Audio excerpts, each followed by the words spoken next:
জানিয়ে দিতে চাই, আমরা যেই কাজে এসেছি সেই কাজের তোমরা বাধা দিয়েছো। আল্লাহ যদি আমাদেরকে ক্ষমতায় আনে, আমরা যদি কোনোদিন ক্ষমতা আমাদের হাতে আসে, তোমাদের সাথে এরকম পশুর আচরণ করব না। আমরা সুন্নি, আমরা রাসূলের আদর্শের লোক, আমরা রাসূলের আদর্শকে ভালোবাসি। রাসূলের আদর্শে আমরা এই শিক্ষা পাই নাই যা তোমরা এজিদির মতো ব্যবহার করেছো। এই জন্যে সবাইকে বলবো, আমরা আজকে এক প্ল্যাটফর্মে, সুন্নিয়াতের এক প্ল্যাটফর্মে এসে গেছি।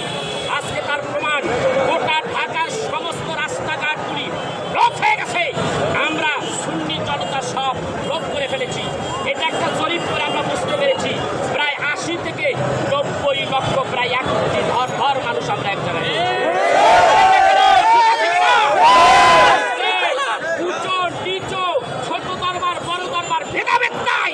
তোমার আমার পরিচয় আমরা সুন্নি, আমার পরিচয় আমরা ফিলিস্তিনি, তোমার আমার পরিচয় আমরা বাংলাদেশের নাগরিক। আমাদেরকে ছেড়ে দিবা এত সোজা নয়। এখন তত্ত্বাবধায়ক সরকার, তুমিও যা আমরাও তা, দেশের নাগরিক আমরা, আমাদেরকে উল্টিয়ে ছেড়ে দেওয়ার ক্ষমতা তোমাদের নাই। সেই জন্য ভাই, আমার এই লাইফের মধ্যে এখানে যারা আছে, আমি সবাইকে বলবো যে আমরা যেন কোনো বিশৃঙ্খলা সৃষ্টি না করি, আমরা যেন ইসলামীমূলক কোনো কথা না বলি। আমরা রাসূলের আদর্শের লোক, হাসান হুসাইনের সৈনিক এবং পীর মাশায়েখ, হক্কানি পীর মাশায়েখের অনুসারী। আমাদের চরিত্র রাসূলের চরিত্রের মতো। মানুষ মাত্র মানুষের গুনাহ হতেই পারে, তার জন্য তওবার ব্যবস্থা আছে। তোদের কাছে আমরা ক্ষমা চাওয়ার কোনো প্রশ্নই উঠে না। আমরা যদি কোনো অপরাধ করে থাকি তাহলে আল্লাহর কাছে ক্ষমা চাও। আসেন, আমরা আজকে মিলাদের মাধ্যমে আজকের অনুষ্ঠান শেষ। একটু বলবেন আপনাকে বাধাকে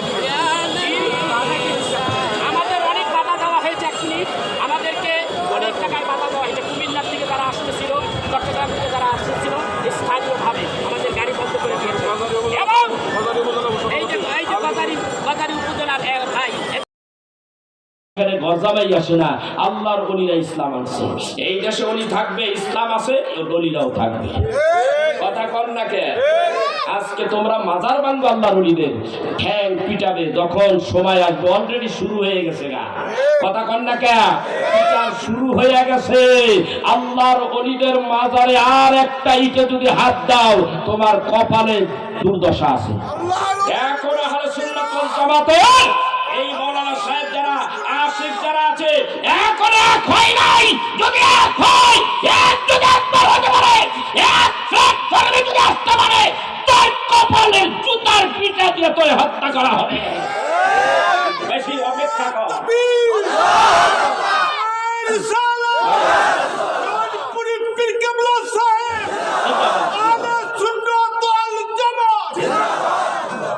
পৃথিবীতে একটাই দল না যাতে, সেটাই হলো আহলে সুন্নাত ওয়াল জামাত। ঠিক কি রে? বাদ দাও, বিভিন্ন জায়গায় ডলার মাল খাইয়া এই পাগলামি করো। আমাদের গুলো পাগলামি চলবে না, মরণ লাগবে। উজ্জা শূন্য কাম করি। এবার আসে আল্লাহর ওলি, আল্লাহরে দেখছে। কিতাবের মধ্যে আসে, বাহাজাতুল আসরার কিতাবের মধ্যে লেখে, গৌসুল আজম তাস্তিগীর শেখ সৈয়দ মহিউদ্দিন আব্দুল কাদের জিলানী আল্লাহকে দেখে। কেমনে দেখছে?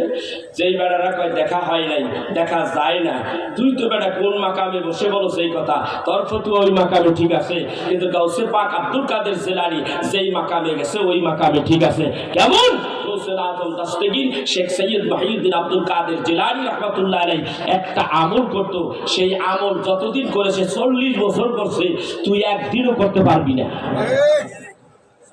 আমাদের হানাফি মাযহাবের ইমাম আজম আবু হানিফা রাহমাতুল্লাহ আলাইহি একই আমল করেছে। কিভাবে? এশারের নামাজ পড়তেন, এশারের নামাজ পড়ে তিনি 2 রাকাত নফল নামাজের নিয়ত করতেন। আল্লাহু আকবার, এক পায়ের উপরে দাঁড়িয়ে থাকতেন, এক পায়ের উপরে দাঁড়াইয়া সূরা ফাতিহা পড়তেন। তারপর ওখান থেকে তিনি তেলাওয়াত শুরু করতেন। তেলাওয়াত করতে করতে একেবারে 15 পারা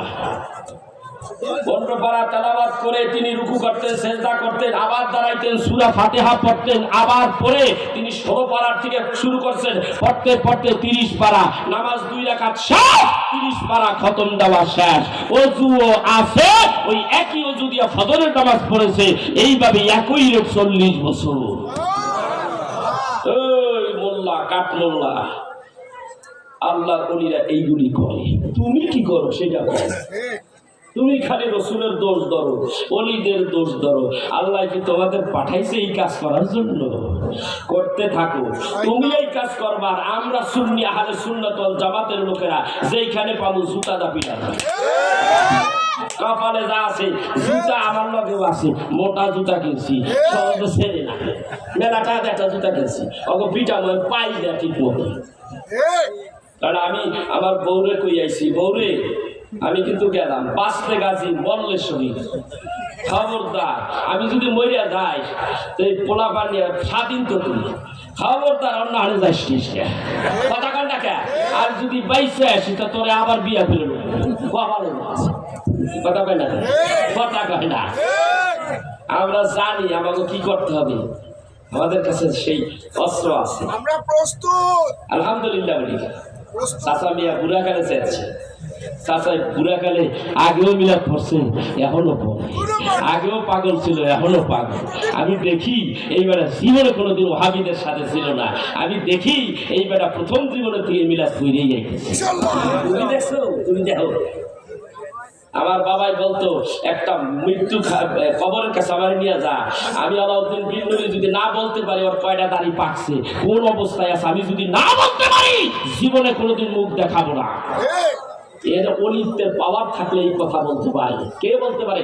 বহুবার তাকে পরীক্ষা করা হলো, একই অবস্থা, কেউ তার ভুল ধরতে পারে নাই। অলি আল্লাহরা দেখে দেখে কাজ করে, দেখে দেখে কথা বলে। ঠিক কিনা ধরে আমার নবীকে জিজ্ঞাসা করি, নবী যখন বললেন আমি মিলাদে 27 বছর পার করেছি, কয় বছর? 27 বছর পার করলাম। এখান থেকে আমি কোথায় গেলাম? এখান থেকে আমি জেরুজালেম মসজিদে আকসায় গেলাম, ওখান থেকে আমি চলে গেলাম প্রথম আসমান, দ্বিতীয় আসমান, তৃতীয়, চতুর্থ, পঞ্চম, ষষ্ঠম আসমান, সিদরাতুল মুনতাহায় গেলাম। ওখান থেকে আমি যাইতেছি রে, আমার আল্লাহ তাআলা আমাকে সালাম দিছে, ইয়া মুহাম্মদ ফাইন্না রাব্বাকা ইউসাল্লি। ও নবীজি আমি আপনাকে সালাম দিলাম। নবীরে সালাম দিছে, আল্লাহ সালাম, সালাম বলে নাই, রাগ টাইপ করতেছি তোরে। কি কয়? ওগো নবী আপনার উপরে সালাম, শান্তি বর্ষিত হোক। নবীরে কে সালাম দিছে? আল্লাহ। নবী সালাম দেয় নাই, মা খাদিজার সালাম দিছে, বুখারী হাদিস।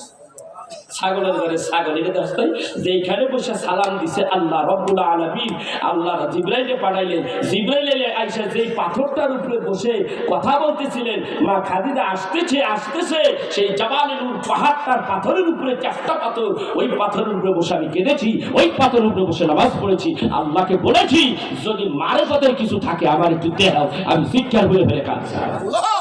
তুমি কান্দো গিয়া, জীবন বদলাই গেছে, জীবন বদলাই গেছে, চরিত্র বদলাই যায়। আমি 6টা মাস ঘরে থাকতে পারি নাই, পাগলের মতো বেড়ে গেছি। চোখ যখন বন্ধই করি তখন দেখি একটা চোখ বন্ধ করা লাগে না, সামনে সামনে দেখি মদিনা। এই মদিনা দেখে আমি ঘরের মধ্যে থাকলাম, আমার ওয়াইফ আমার রাইতে ধরে রাখে, এই তুমি কই যাও? আমি আর শিখতে পারলাম না। আমার রাসূলকে আমি দেখেছি, আমার নবীকে আমি দেখেছি, এখনো দেখি। আমি জাবালে নূর দেখি, কাবা শরীফ দেখি, সালা দিয়া সেই কেদুয়া দিয়া পার হইয়া জাবালে সুর, আমি সেখানে দেখি আমার রাসূল আছে, আমি সেখানে দেখি আমার রাসূল আছে, আমি এখনো দেখি আমার রাসূল আছে। আমার আমি দেখতে পারি, আমার ছেড়ে দিয়ে আমি থাকতে পারতেছি না, আমার ছেড়ে দিয়ে আমি থাকতে পারতেছি না। আল্লাহ তুমি আরেকটা বার আমার মক্কা মদিনা জিয়ারত করার তৌফিক দাও। ভাই আমার এটা প্রেমের বিষয়, এটা বলা যায় না, আমি বলেই ফেললাম আজকে। আপনি যান মক্কা মদিনায় গেলে আপনি ঠিক থাকতে পারবেন না। মদিনায় গেলে আমার রসুলের দিকে আমার নবী আমি 2-3 বার দেখেছি আমার রসুলকে, একবার 2 বার দেখছি রওজা মোবারকে। রওজা মোবারকে কতবার যে জিয়ারত করছে আমি বলতেই পারি না, আমি সেখানে রসুলকে দেখেছি। এরপরে দেখো তৃপ্তি ব্যক্তেছিল না, আমাকে যখন হাজির সৌদি যে পুলিশ রাখি হাজির আমাকে যখন তারাই দিতেছে, সবাই তারাই দিতেছে, এর মধ্যে চেয়ে দেখি উদিন স্থান থেকে একটা দল আসছে, বুইরা মানুষ, রসুল্লাহ কুইয়া ঠাপ করে পড়ে গেল। ওই লোকটার টাইমটা উঠে জিজ্ঞাসা করলাম তোমার কি হয়েছে? বলে আমি কি রসুলের দরবার আইছি, আমার রসুলের দরবারে। আমি বললাম তুমি কাঁদছো না, আমার চোখের পানি রাখতে পারি না। ইয়া রাসূলুল্লাহ তুমি বলছো মজ্জার কবরি ওয়ালা মাতলাউ শাফাআতি, ইয়া রাসূলুল্লাহ ইয়া হাবিবাল্লাহ আমি এসেছি তোমার রওজা জিয়ারত করলাম, তুমি বলো তো তোমার রওজা জিয়ারত করলে তোমার সুপারিশ ওয়াজিব হয়ে যাবে। আমারে কি তুমি উম্মত হিসেবে কবুল করছো নি গো নবীজি? এর মধ্যে ডিস্টার্ব ঘটাইয়া দিল, আগুন জ্বালাইয়া দিল, ইয়া হাদিরো আমাকে এখান থেকে বের করে দিল। আমি বের হয়ে আসলাম রওজা মুবারকের পূর্ব দিকে। আমি সবুজ গম্বুজের দিকে তাকাইয়া তাকাইয়া কাঁপতেছি। ইয়া রাসূলুল্লাহ, ইয়া হাবিবাল্লাহ, আমি বহু দূর থেকে এসেছি, আমি আমার দেখা আমার কলিজাটা ঠান্ডা করে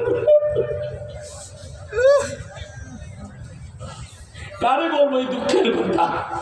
ইয়া রাসূলুল্লাহ, সারা জীবন মিলাদ ক্যাম্প করছি, দেখা পাই নাই, তোমারে দেখতে পাইলাম।